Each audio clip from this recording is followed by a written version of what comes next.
I had to let the score show. I had to let the score show. Oh my God, there was a super team in the CDL. And it's Atlanta Faze. 43. It's Atlanta Faze. Back to back to back. This is Dunzo. 2023, 2024, 2025. EWC, Major 1, Major 2, best in the world. LA Thieves who? Yo, what is up everybody? Chris here from Esports News Axis Rotation, however the flip be on me on these interwebs, and today I'm going to be bringing you guys a quick recap of what happened during Major 2 in beautiful Allen, Texas, hosted by Optic, Texas.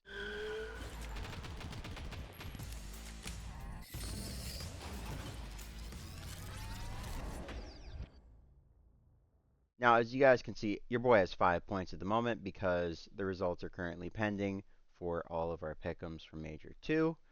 I'll go over how I'm doing on the year and in the stage. Spoiler alert, I'm having a really good year. But yeah, so let's get into it. We have the Carolina Royal Ravens versus the Vancouver Surge in our kickoff matchup from Winners Round 1. As you guys can see, it was a 3-0 for the Vancouver Surge and Neptune. Those boys got off to a very hot start on LAN. As you guys can probably see in the background, I'm not sure if I'm putting them up, but I was doing watch party all weekend. I think I'm going to include a clip before this video of the watch party. But yeah, if you guys haven't, be sure to join the Discord down below. I post prize picks all the time. We got a few other people who post different things if you guys are looking to do other sports and stuff. Got some great guys from the community who win a lot. They offer that stuff. I just do COD, so I don't really offer that stuff. But if you guys want that, they do, so be sure to join down below. We have a great community. We play 8s as well, so if you guys play COD, you don't have to bet to join the community. You can just join to play or to watch matches with us or just to talk to some cool guys. Everybody's there is really positive, just really cool. And yeah, it's a great place to be. So join the Discord down below. That's the one thing I want to plug today. If you don't do anything, you don't like, comment, subscribe, definitely join the Discord. It's a good time. Now, without further ado, let's get into the next matchup, which was Cloud9 taking on the Toronto Ultra. You guys can see I thought it would be a Game 5 victory for the Ultra. I thought Cloud9 would get their get back later in the losers bracket, but Cloud9, they got their lick early, and then Ultra got their lick back later, but more on that in a minute. Yeah, Cloud9 got a hot 3-0. They absolutely destroyed Ultra in day 1. Yeah, I mean, they made them look like amateurs. Like, it was a very close series in some regards, but, I mean, C9 just diffed them. Like, they just look different. So, yeah, I mean, that's pretty much that. And in the next series, we had the Boston Breach taking on the LA Thieves. Actually, let me pull up the stats for this one. All right. So looking at this one, of course, who was the MVP but our boy Snoop? Snoop's been having a great season. You guys know I've been saying that he is really emerging as a superstar. I said in my last video, actually the preview video, like going over this event, I said Snoopy has been playing really, really well. He's kind of been unlocked, and we're watching a superstar form right before our eyes. I did not know that what I said was so true, and then he would come out and slam LA Thieves. But I knew that Snoopy would have a great performance on the weekend. He is a great LAN player, and yeah, he's just been having a great season. Like I said last week, it seems like he's really figured out how he wants to play this game. And I did say in my video last week, like, Boston just hasn't put it together, and they just put it together in the series. They literally did exactly what I said was possible for them to do to win this series, but I didn't think it was possible, right? Like I said, they didn't put it together consistently during the stage, and that's why they had so many losses. They were 3-4. But when they did bring it all together, they looked phenomenal in the few lone wins that they did have.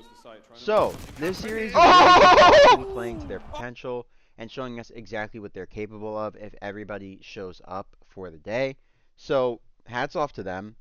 Phenomenal series, great way to kick off the weekend, and it broke the chain of 3-0s. So, that's also very important. So we kicked things off on Hacienda map 1 with a 250 to 230 in favor of the Breach. This is where they said, hey, LA Thieves might have gone 21-2 in maps, but they're going to start this tournament off 0-1. So yeah, you know, it was interesting. Honestly, I expected the LA Thieves to take this one. They did have advantages, I believe, going into the end of the game. No, they didn't. Yeah, I mean, they had a 1-point advantage going into the 11th hill, but wow, Boston was leading a lot of this game. So yeah, I mean, Boston, they just stayed right there with them. I mean, it was neck and neck this whole way through. If you look at the, the breakdown. So, yeah, I mean, Cammy had 37, Snoop had 38. It was just a phenomenal performance from those two. Wake and Purge, they were slowly like lagging behind, but it didn't matter. I mean, Cammy dropped to 1.3 and Snoop dropped to 1.4. They got it done against the supposed super team. Now, in the map 2, the Boston Breach, they chained that momentum to go up 2-0 in the series and really just kind of, take Thieves' breath away. Like, they never really regained their momentum in this series after this map 2 just because, I mean, going down 2-0 mentally, that's hard to come back from, especially when you're like the number 1 seed going up against the 8 seed. I mean, it does kind of make a difference, right? And the map 3, Vault Control, I mean, it was a 3-0 for Thieves. They finally got their lick back here. They looked a lot better. Evidently not good enough because they lost map 4 250 to 242. Ghosty put up 40, but everybody else on the Thieves was in the red. And then on the Boston Breach side, Wake dropped 44 and Sue dropped 37. So yeah, they just ate their Wheaties and they wanted it more, I guess. So that's that. In our last series of the day, Atlanta Faze, my home team, the team whose jersey I'm wearing today, more on that in a little bit, got the job done. 3-0, belt to Rokkr ass cheeks, and, send them back to the lobby. Rokkr, I mean, at this point, man, they got to make something dramatic happen. I mean, it's over. It's over. Like, this team, I don't know. It just seems like if they don't make a roster change, they will never make any meaningful improvements, and their window of qualification for champs will only get tighter until it closes before it truly closes for everybody. And it's only going to close because they'll be too far out of reach. Now, on to the next series, the first one of Friday. We had the Boston Breach. Haha, no, we didn't. We had the LA Thieves take on the Miami Heretics, and they got a 3-0 in this series, I believe, if memory serves correct. I'm pretty sure they fried them, right? Miami Thieves 3-1. Right. This was the series where on the watch party, I got to stream. Dude, I was streaming for 17 hours. I'm so crossed, like in my wires. Jesus. I almost did it again. Dude, what a long weekend. I had to work today and study. My brain scrambled. And the Discord's been going crazy. So, dude, I thought by the time they got to map 3, the series was over. But it wasn't. So, anyways, Vault Map 1 went 232 to 218 in favor of the Miami Heretics. Excuse me. Those are the remnants of the weekend. You guys hear me yawning. I may edit that out, but I mean, it's just been that kind of weekend. It was a very busy weekend. These majors are crazy. Sorry this video is so long. I just want to go super in depth, especially for all the new people. Yeah. So Miami went up 232 to 218 in the map 1, making a really clear statement that the LA Thieves were not what we were expecting them to be on the weekend, even though they did win the series. And Hydra, of course, got the series MVP, as you guys saw. I mean, there's a lot of question marks that you have to ask after this, right? Like, Miami is a team that went 2-5 in the online qualifiers. How did they push an LA Thieves team like this to the brink? I mean, that's very, very concerning if we're being honest, right? Like, I mean, that shouldn't be possible if you're thinking that this is a super team. Real dropped 48 on map 1. 48! Bro, I mean, come on. I mean, seriously. Rancor 36, Metals 37, Envoy 38, Hydra 37, Scrap 28. I mean, wow. You go to map 2, Thieves get their get back, they get their lick back, they never look back. But, I mean, this was really where the first cracks started to show. It showed that the Boston series was not a fluke. There was something going on with this team that we didn't understand. Yeah, I mean, they looked good in this S&D. This was a great rebound for them. They won 6-4, obviously, as I said a second ago, behind an 11-6 from Ghosty and an 8-7 from Scrap, his AR duo. So they took it to the control on Hacienda, where I thought the series ended, but of course, I was wrong in my assumption. Yeah, I mean, Hydra 30 and 26, Scrap 31 and 25, and that's pretty much the difference maker there. On the Miami side, they were just a step behind. Real 29 and 23 was not good enough to get the job done. Everybody on the Thieves did their part, and they just had a really, really strong showing as a team. Map 4, we took it back to Hacienda once more, and the Thieves took the series once more from the Miami Heretics, just like they did in Major 1. Yeah, so you get 26 and 26 from Hydra, 25 and 22 from Scrap, and 22 and 25 from Envoy. Pretty low engagement map, if we're being honest. Nobody even broke 30 kills. Lucky 13 and 25 is crazy in a game that went 250-207. Metals 27 and 20, Real 28 and 23, and Rancor 25 and 23. You would have to think that if Lucky performed a little bit better, maybe this is a closer game, maybe the Heretics win. But hey, as a man once so famously said at an award show and accepting an award, I guess we'll never know. So looking at our next series, this was actually a correct prediction. The Carolina Royal Ravens did indeed drop to play the Vegas Falcons, and I'm pretty sure they got the 3-0, right? I hope they got the 3-0. I hope it wasn't a 3-1. It was a 3-0. Okay, cool. Yep, and so that means our next series we had Optic Texas taking on the Minnesota Rokkr. As you guys can see, I thought it'd be a 3-1 for the Green Wall. I thought the Green Wall would stand tall, but it was a 3-0 for those boys. They just absolutely destroyed Rokkr. And then in our next series, we had another 3-0. LAG, BAD, PAT, don't matter. Cloud9 and Ultra and 3. Damn, I messed up the joke. LAG, BAD, PAT, don't matter, can't save them. Ultra and Foe. Ultra and 3 technically, but that's the joke. Lakers and Foe. Anyways, our last series of the day was yet another 3-0. The final series of Friday was, of course, the LA Thieves, who surprisingly dropped to Carolina's side of the bracket, 3-0ing the Carolina Royal Ravens to the surprise of absolutely no one on planet Earth. The crumble cookie crumbled way too early for TJ Halley and the boys, and they got sent back to their apartments. I mean, decidedly not really too much of a commute for anybody in the CDL, since most of the players live in Dallas already. So pretty much when players were getting sent home, they were getting a pretty short drive back to their apartments. So not really as dramatic as it typically is, where it's like, oh, you're going home, book a flight. Like, nobody's booking a flight. Dudes are just whipping it back to their living rooms. I mean, kind of anticlimactic when you think about it.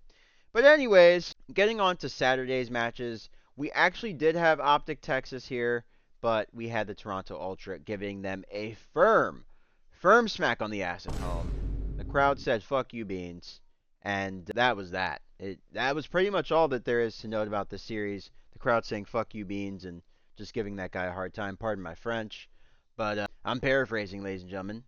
So in the next series, we of course had winners where we had the Boston Breach taking on the Vancouver Surge and Neptune 04, Abuza, and Nasty Diff. They whooped that ass 3-1. Let's see how they got it done. That rhymed. 250 to 248 from the Boston Breach on Vault Hardpoint to start it out.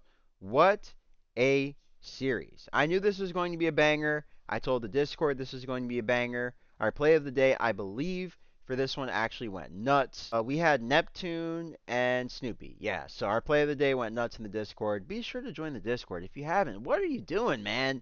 We hit 7 4 and 6 mans between Thursday and Friday. So, yeah, the server's making a lot. Map 1 went 250 to 248 in favor of the Breach. Like I said a second ago, Snoopy dropped 37, and his SMG duo, my boy Purge, the savior of the Vegas Legion, who left us way too soon, we're not going to talk about that, dropped 37 for the dub. Shout out Purge one time for the one time.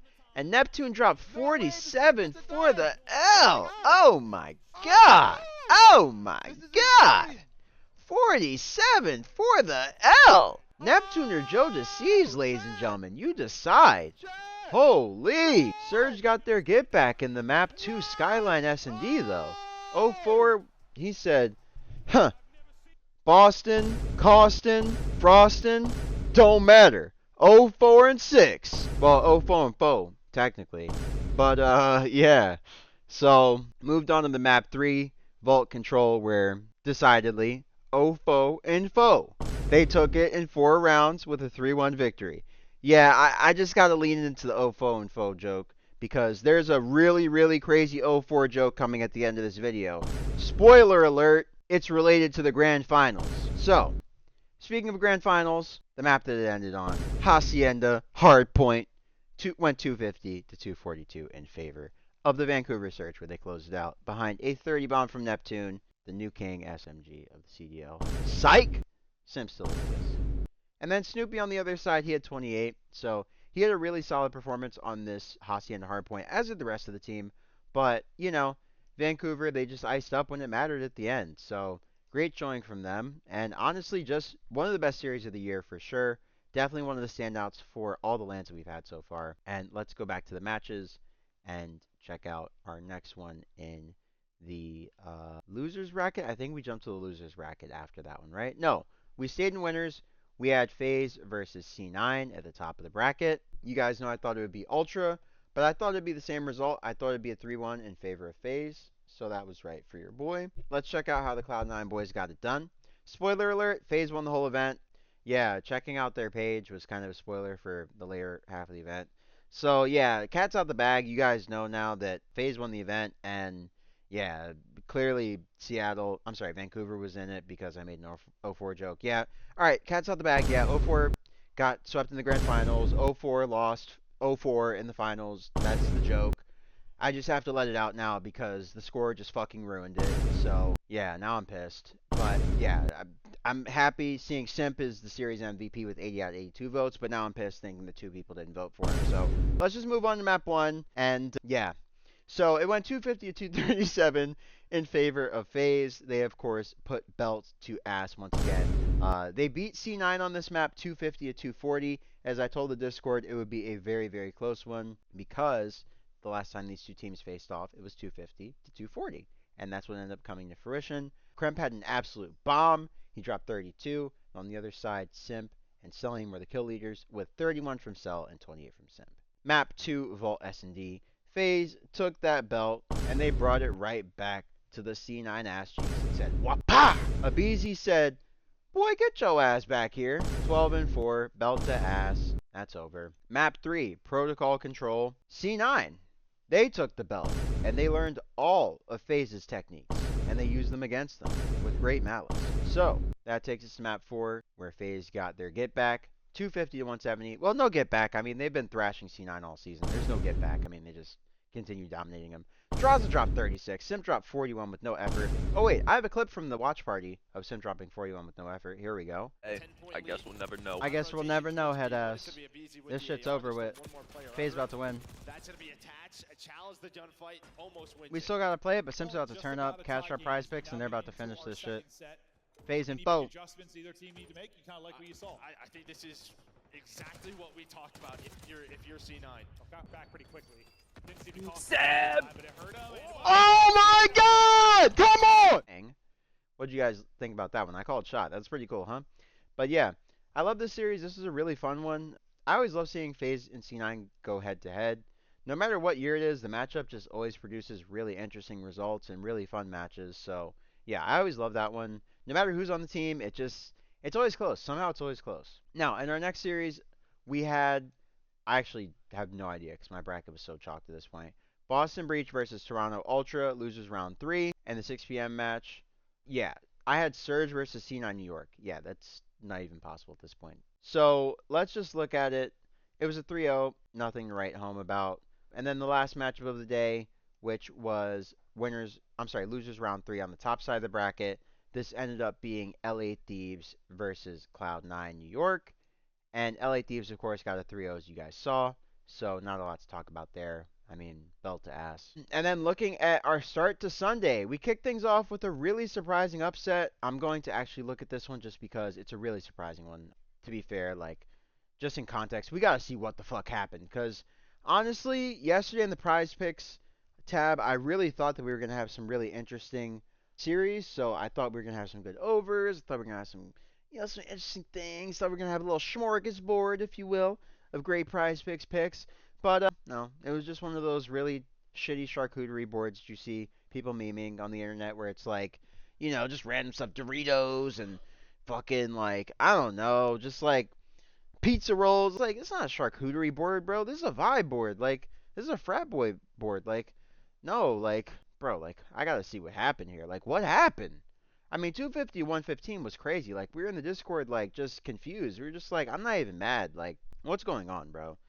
So let's see what happened. I mean, Beans dropped a bomb, Insight dropped a bomb, Joe Deceives dropped a bomb, Kleenex was there, and everybody on Thieves just went red. I mean, the only person who really put up a valiant effort was Hydra 21-24, but barely.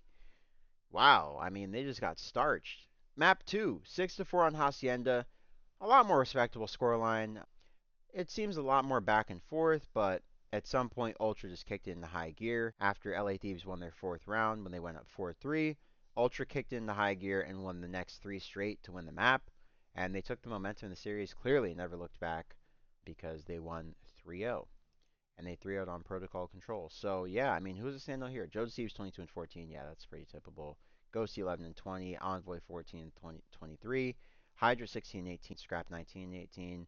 Beans 19 and 15. Kleenex 20 and 17. Insight 18 and 14. And Joe Thieves 22 and 14. So looking at our next series, we had the Vancouver Surge taking on Atlanta Faze in the winners finals. Let's scroll a little bit.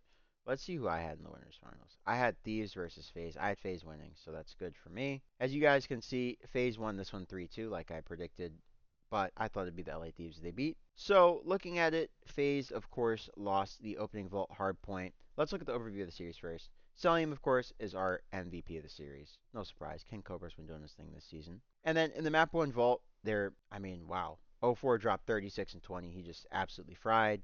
And everybody on Faze got cooked. Simp 21 and 31. Draza 20 and 32. Abizi 25 and 26. And Cell 29 and 27. And then on the Vancouver Surge side, you had Nasty 27 and 18 and Neptune 29 and 28. So they were just frying. They looked really good. And they came out to a dominant and hot start on this map 1. And yeah, Faze evened it up on the red card. Really their bread and butter S&D. So that's you expect them to win. Behind strong performance from Abizi, who went 9 and 7, and really just a complimentary performance from everybody else on the team. And then on the Vancouver Surge side, you had Neptune going 11 and 7, and everybody else having a similar KD, literally 4 and 7 from the rest of them. So not good enough. Faze chained the momentum into the map 3, taking protocol control, which is what they took the last time these two teams played when they both picked it, or when presumably Surge picked it. And yeah, I mean, Faze did more of the same. They dominated this one. Ibiza 25 and 21, Cell 21 and 13, Draza 21 and 17, and then Simp 26 and 22. They just absolutely fried. And then on the Vancouver Surge side, everybody with the exception of Booze went negative, so that's just the story there. Map 4, red card hardpoint. The Vancouver Surge regained control in this series, but for a minute, behind a 39-25 from Abuza. That guy was absolutely untradeable in this one. And then on the Atlanta Faze side, the only person to go positive was King Cobra, Mr. Cellium himself, and everybody else went negative. So looking at the Game 5 S&D, we of course had a protocol going 6-5 in favor of the Atlanta Faze boys. They iced up and got the dub when it mattered. So yeah, Abizi dropped 8, Draza dropped 8, and that's how they got it done in the round 11. I'm probably going to have that playing in the background on the screen as you guys check this out. It was absolutely fire. So yeah, I love that, and I love this team. So in the elimination finals, you guys can see I thought it'd be Thieves versus Ravens for top 3, and then grand finals.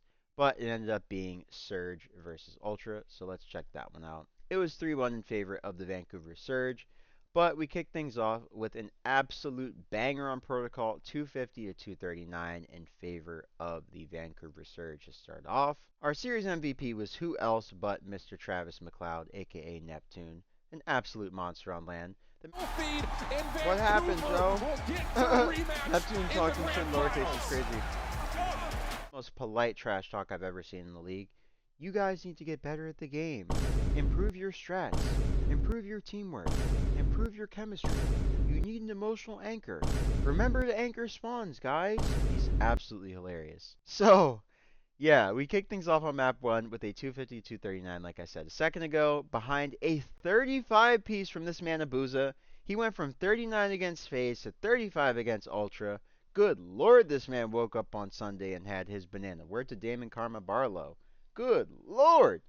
He might have had one of those ice baths like that dude on Twitter. Shit, he might have dunked his face in that bowl. You never know. And then on the Toronto Ultra side, I tell you who didn't dunk their face in that bowl before the series. Benjamin Beans. No, I'm trolling. He actually did dunk his face in the bowl because he was frying most of the day. I mean, everybody on Toronto had a really serviceable performance. It was an 11-point game, all jokes aside, so there's nothing to be ashamed of from either side. In the protocol S&D, we of course had the Vancouver Surge.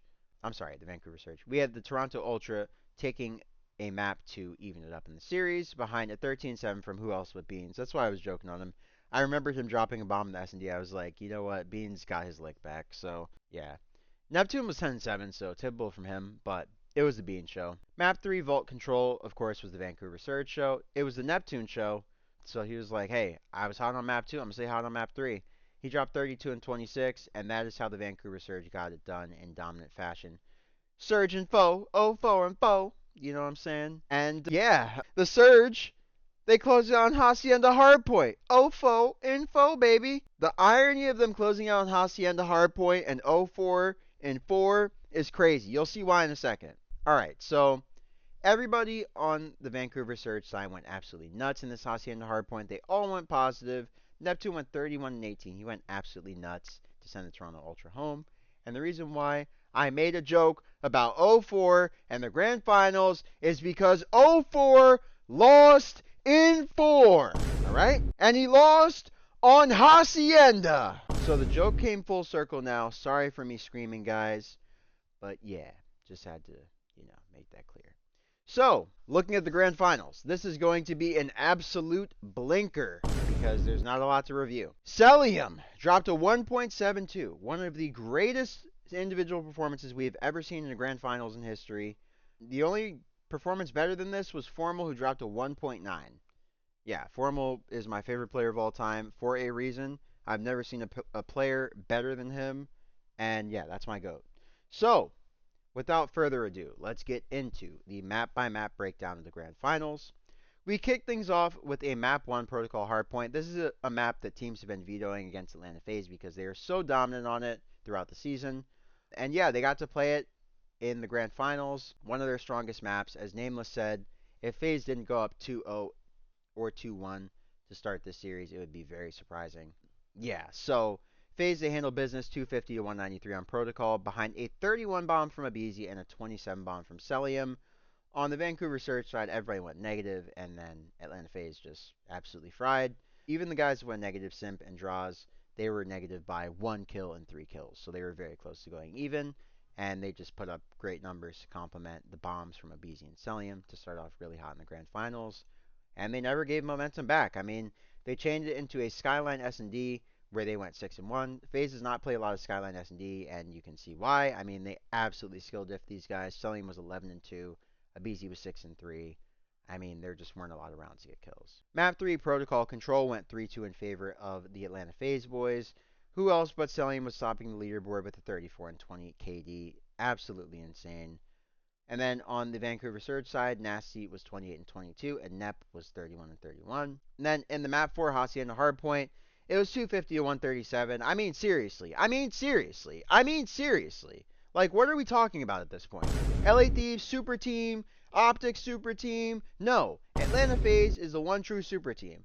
They won the event. I had them winning at 4-0 just because they were practicing their weak maps all stage, which is insane. Like, what a show of dominance from a team that won the last event. And then when they got to grand finals, the maps that they were practicing all stage ended up being the maps they ended up playing. Protocol Control they played a lot of. Hacienda Hardpoint they played a lot of. And they lost it, but they won in the grand finals when it mattered. So yeah, guys, I'll just about wrap it up for me. Hope you have a great morning, noon, or night. Be sure to join the Discord down below for some prize picks, or just join the community, play some 8s, meet some great people, whatever tickles your fancy in this Call of Duty community. And yeah, hope you guys enjoyed this video. Be sure to share it with someone you think would enjoy it, or, someone you think would enjoy some COD prize picks. Hope you guys enjoyed, and hope you have a great morning, noon, or night wherever you may be on this beautiful planet, like I said before. And I'll catch you guys on the next one. Once again, this is Chris from Fake Sports News, your X Rotation, and I'll catch you guys on the next one. Peace!